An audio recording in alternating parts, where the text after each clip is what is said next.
Vamos con la información tributaria a la AFIP y un nuevo requisito. Sebastián Domínguez, tributarista con nosotros. Sebastián, ¿cómo estás? Bien, ¿qué tal, Santiago? Buenas tardes. ¿Cómo estás vos? Bueno, ¿cuál es este nuevo requisito en la facturación y si esto ya estaba reglamentado o es algo nuevo?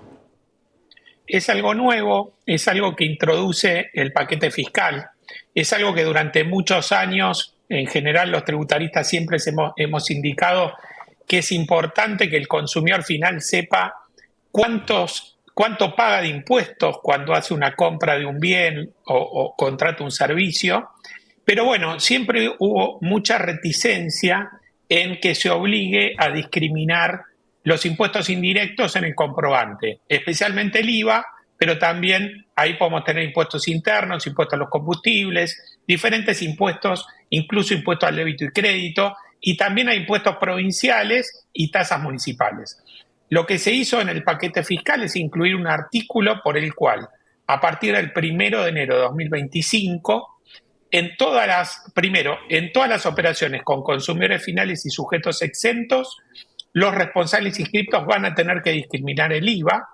Y después hay otro artículo que establece que en todas las operaciones a consumidor final hay que colocar el precio sin impuestos, descontándole los impuestos nacionales indirectos e invitando a las provincias y a los municipios a que dicten medidas en ese sentido. Ahí, Sebastián, había dudas respecto a si se iban a incluir todos los impuestos nacionales dentro de un mismo rubro o se iban a discriminar todos los impuestos que tenía esa compra. ¿En qué quedó esa situación? Bueno, todavía la FIP no dictó la reglamentación, es decir, ya tenemos la ley aprobada, está vigente, pero todavía no salió la resolución general de la FIP que diga cómo es que hay que discriminar eso o si hay que ponerlo en un monto total. Lo que se ha hecho en otros países que se han tomado medidas similares es en general hacer una estimación de los impuestos que sea razonable y se coloca en un monto global la estimación. Pongámosle el IVA, es más simple determinarlo, pero después hay otros impuestos que es más complejo hacerlo.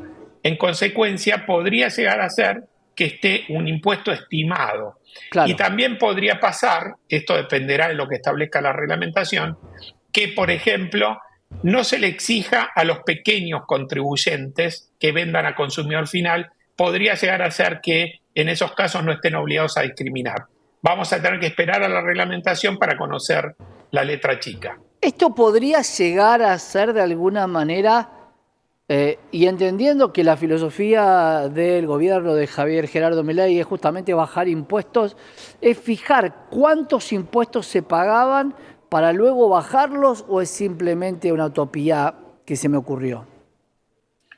Puede ser, sí, o sea, porque, digamos, ahí va a haber discriminado, cuando alguien va y consume, quizás va a cenar a un restaurante, le van a discriminar el valor de los impuestos y si después bajan, esa discriminación va a ser menor, uno lo va a poder ver reflejado. Claro. Pero también lo que creo es que lo que busca el gobierno con esta política, y es lo que siempre hemos sostenido la mayoría, es discúlpenme, es que tome la ciudadanía conciencia de lo que paga de impuestos para en todo caso reclamarle a los políticos digamos, aporta tanto, bueno, quiero que Claro. digan cómo gastan estos impuestos que se recaudan o recibir servicios acorde con eso que uno está pagando. Por más que es importante siempre recalcar que en impuestos no es necesario que si uno paga reciba un servicio del Estado, porque el pago es sin la condición de recibir un servicio. Eso Claro. aplica para el tema de tasas. Pero no hay duda que si alguien tiene que pagar el IVA del 21%, impuestos internos, impuestos a los combustibles, después espera que el Estado le brinde determinada información.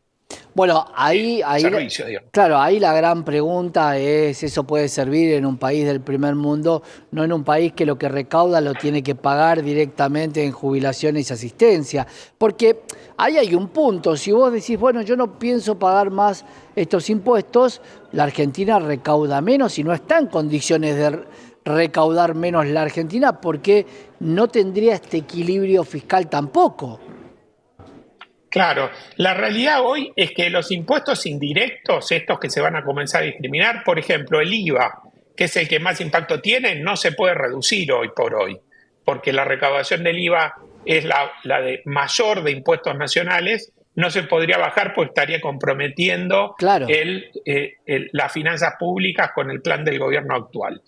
Quizás se pueden ir bajando impuestos internos, por ejemplo, como se ha bajado a los autos. Cuando uno va y compra un auto, como consumidor final, no sabe cuánto paga de impuestos internos. Ahora, a partir del año próximo, pasarían a discriminárselos. Bueno, quizás ese sí puede empezar a bajarse algún porcentaje de ese impuesto y así de otros que generan menos recaudación.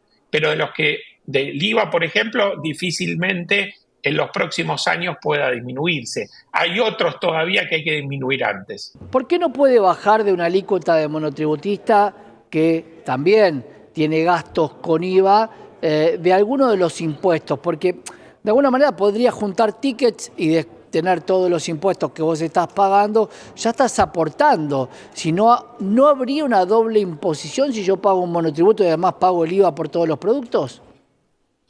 A ver, el monotributo es un régimen optativo, es decir, no es obligatorio. Esto quiere decir que quien se adhiere al monotributo se ajusta a las pautas que tiene el monotributo.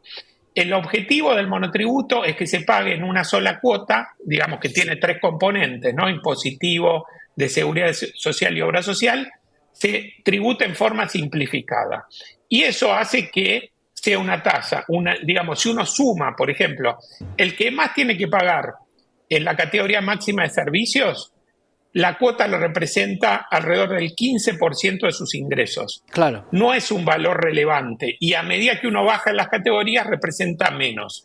Entonces, se entiende que eso es una cuota que no admite pagos a cuenta con otros impuestos. En todo caso, si a alguien le conviene ser responsable inscripto para computar el IVA, debería no optar por el monotributo e inscribirse en el régimen general. ¿Puede haber sanciones, Sebastián, si esto no se cumple y de alguna manera las máquinas tiqueadoras o las registradoras va a haber que adaptarlas porque no están adaptadas hoy a discriminar los impuestos? Claro, sí, esto va a llevar un trabajo, por eso es importante que la reglamentación esté lo antes posible, porque va a llevar un desarrollo y va a llevar a que las empresas tengan que tomar decisiones de cómo exhibir este precio sin impuestos, porque en el ticket va a tener que aparecer bajo la leyenda precio sin impuestos, Claro. ese valor neto de los impuestos indirectos nacionales. Si esto no es cumplido por aquellas empresas que tengan que cumplirlo, y bueno, podrían llegar a tener una sanción de clausura, por ejemplo, Claro. de 2 a 6 días, ¿sí? Por no cumplir con los regímenes de facturación. Claro. Ahora, hay que ver por eso cuál es el umbral, si se le va a pedir a todos, se va a pedir para empresas de medianas a grandes, tendremos que ver eso, y después hay que ver si el fisco es un poco flexible, si realmente se producen problemas para poder efectuar esa discriminación. Claro. Quizás hay alguna prórroga, veremos cómo surgen las cosas. Veremos, Sebastián, gracias por estar con nosotros. Va a haber mucho para hablar de esto. Sebastián Domínguez, tributario.